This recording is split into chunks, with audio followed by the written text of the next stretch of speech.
तो भाई आज का फास्ट लाइन का पे प्रीव्यू काफी ज्यादा बढ़िया था, क्योंकि आज हमें जे उस and Cody Rhodes undisputed tag team champions बनते हुए भी दिखे। एंड पूरे फास्ट लाइन पे प्रीव्यू के अंदर क्या कुछ हुआ ये इस वीडियो में जानते हैं, लेकिन उससे पहले जो भी नए बंदे हैं चैनल पर फटाफट से चैनल लाइक करके वीडियो को सब्सक्राइब कर लेना। अबे साले आई मीन्स वीडियो लाइक करके चैनल को सब्सक्राइब कर लो मेरी जान। तो आज के शो की शुरुआत होती है अनडिस्प्यूटेड टैग टीम चैंपियनशिप के मैच से, जो कि था Cody Rhodes and Jey Uso versus Judgment Day के बीच। और भाई इस मैच की शॉकिंग मूवमेंट ये थी कि इस मैच के अंदर जे उसो एंड कोडी रोड्स बन चुके हैं अनडिस्प्यूटेड टैग टीम चैंपियन। भाई इससे पहले एक भी रिपोर्ट नहीं निकल कर आई थी कि WWE का प्लान है इन दोनों के पास चैंपियनशिप देने का। इस मैच के दौरान हमें जे उसो की तरफ से स्पीयर देखने को मिलती है डेमियन प्रीस्ट के ऊपर। एंड इस मैच के दौरान मामी एंड डॉमडम भी आते हैं इंटरफेरेंस करने के लिए, लेकिन भाई यहाँ पर नोटिस करने वाली बात थी कि मामी ने आकर जे उसो पर अटैक नहीं किया। मामी और जे उसो फेस टू फेस खड़े थे रिंग साइड पर, एंड मामी जे उसो के ऊपर अपने डोरे डाल रही थी प्यार के। और इस मैच का टर्निंग पॉइंट ये था कि जेडी मैकडोनाल्ड ब्रीफ केस से मारने जा रहे थे कोडी रोड्स को, लेकिन कोडी रोड्स वहां से हट गए और ब्रीफ केस जाकर लगा सीधा डेमियन प्रीस्ट को। एंड फिर उसके बाद हमें क्रॉस रोड्स देखने को मिलता है डेमियन प्रीस्ट के ऊपर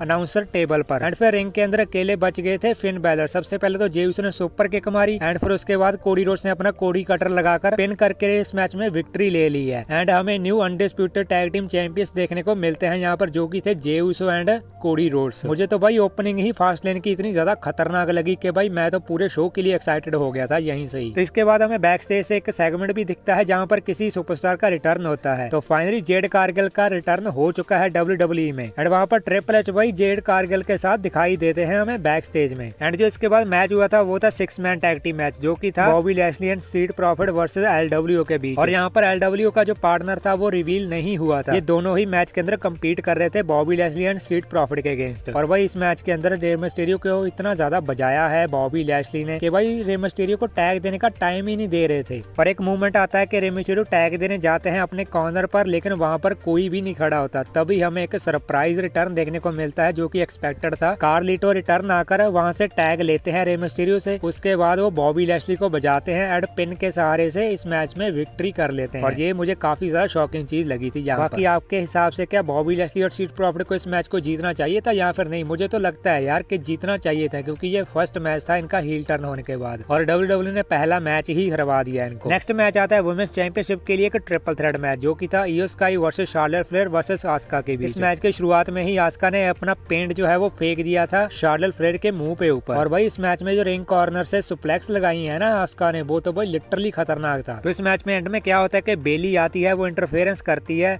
इसी वजह से जो इयो स्काई है वो शार्लेट फ्लेयर को पिन कर हरा देती है एंड अपनी चैंपियनशिप को सक्सेसफुली रिटेन कर लेती है इस मैच के अंदर। एंड फिर हमें पैट मैकाफी का रिटर्न देखने को मिलता है WWE में। एंड वो रिंग के अंदर आके एक प्रोमो कट करते हैं, और इस प्रोमो कट में उन्होंने ये कहा कि भाई इस जगह के ऊपर रेसलमेनिया होनी चाहिए। तो हमें फ्यूचर के अंदर जिस जगह पर फास्ट लेन थी वहाँ पर रेसलमेनिया देखने को मिलेगी। एंड इसके बाद वो 16 time world champion John Cena का वेलकम करते हैं। तो सबसे पहले जॉन सीना आते हैं, फिर LA नाइट आते हैं, उसके बाद ब्लड लाइन आती है। तो उनका मैच यहाँ पर होता है। मुझे लगता था कि भाई इनका मैच होगा मेन इवेंट में, मगर WWE ने मेन इवेंट के लिए कुछ और ही प्लान किया था। और भाई इस मैच की जो स्टार्टिंग थी वो काफी स्लो बेस से शुरू हुई थी। सबसे पहले तो यहाँ पर जिमी यूसो एंड सोलो सिक्का बजा रहे थे फुल जॉन सीना को, एंड भाई उसको टैग देने का मौका ही नहीं दे रहे थे LA नाइट को। तो एक मूवमेंट ऐसा आता है कि सोलो सिक्का समोन ड्रॉप जड़ देते हैं LA नाइट के ऊपर, एंड सीना जंप कर देते हैं सोलो सिक्का के ऊपर। फिर उसके बाद हमें जिमी यूसो का ऊसो स्प्लैश देखने को मिलता है जॉन सीना के ऊपर। और यहाँ पर सभी जो चारों के चारों बंदे हैं वो रिंग के अंदर गिरे पड़े होते हैं, और रिंग के अंदर बचते हैं जिमी यूसो। सबसे पहले तो जॉन सीना अपना यू कांट सी मी वाला मूव लगाते हैं, एंड उसके बाद फिर हमें LA नाइट की तरफ से DFT देखने को मिलता है जिमी यूसो की तरफ, एंड पिन कर इस मैच को जीत लेते हैं John Cena and LA night. और भाई जो पॉल हेमन मैच के दौरान रोमन रेंज से बात कर रहे थे,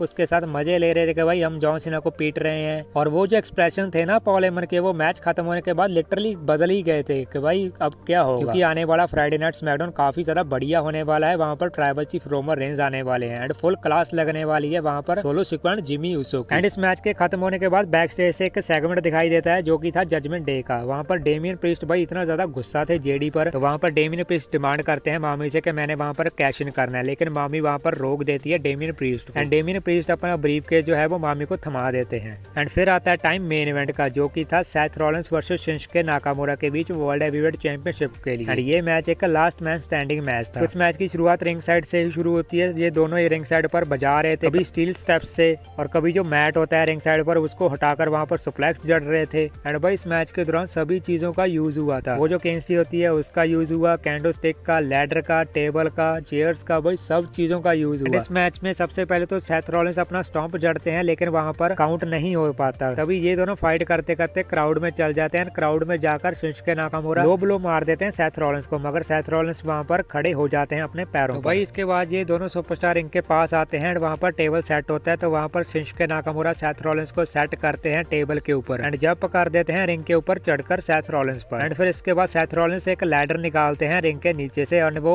सेट कर देते हैं अनाउंसर टेबल के पास। और ये दोनों सुपरस्टार लैडर पर चढ़े होते हैं, तभी शिंसुके नाकामुरा एक रेड पेंट सा अपने मुंह से निकालकर सेथ रॉलिंस के चेहरे पर मार देते हैं एंड सेथ रॉलिंस को गिरा देते हैं अनाउंसर टेबल के ऊपर। एंड इसके बाद जब फिर से ये दोनों क्राउड के अंदर जाते हैं, तो क्राउड में जाकर इस बार सेथ रॉलिंस से सबसे पहले तो पेडिग्री लगाई शिंसुके नाकामुरा को। एंड भाई इसके बाद ऊपर से फेंक दिया था शिंसुके नाकामुरा को टेबल के आर पार। वहाँ पर सेथ रॉलिंस भी गिर गए थे एंड शिंसुके नाकामुरा भी, और काउंटिंग जारी थी वहाँ पर रेफरी। सेथ रॉलिंस तो कैसे ना कैसे करके वहाँ पर खड़े हो गए, लेकिन शिंसुके नाकामुरा उठते उठते वहाँ पर गिर गए एंड रेफरी ने 10 काउंट कर दिया और सेथ रॉलिंस ने यहाँ पर अपनी चैंपियनशिप को जीत लिया। लेकिन यहाँ पर इस मैच के अंदर हमें कोई इंटरफेरेंस नहीं देखने को मिली, जो कि मुझे लगता है कि ऐसा कुछ होना चाहिए था इस मैच को बढ़िया बनाने के लिए। और भी तो फाइनली फास्टलेन का जो पेपर व्यू है वो खत्म हो चुका है। WWE के अंदर बहुत सारे कमाल के मैचेस हमें आज के दिन देखने को मिले थे। मुझे तो भाई पर्सनली मैं तो सभी मैचेस से सेटिस्फाइड हूँ। बाकी आपको कैसे लगा आज का फास्टलेन का पेपर व्यू एंड कौन सा मैच आपको सबसे ज्यादा बढ़िया लगा, कमेंट्स में जरूर बताना मुझे। एंड आपके बहुत सारे डाउट भी होंगे फास्टलेन को लेकर, तो मैं आने वाली वीडियो के अंदर उसको क्लियर करूंगा। तो फटाफट से चैनल को सब्सक्राइब ठोक दो मेरी जान।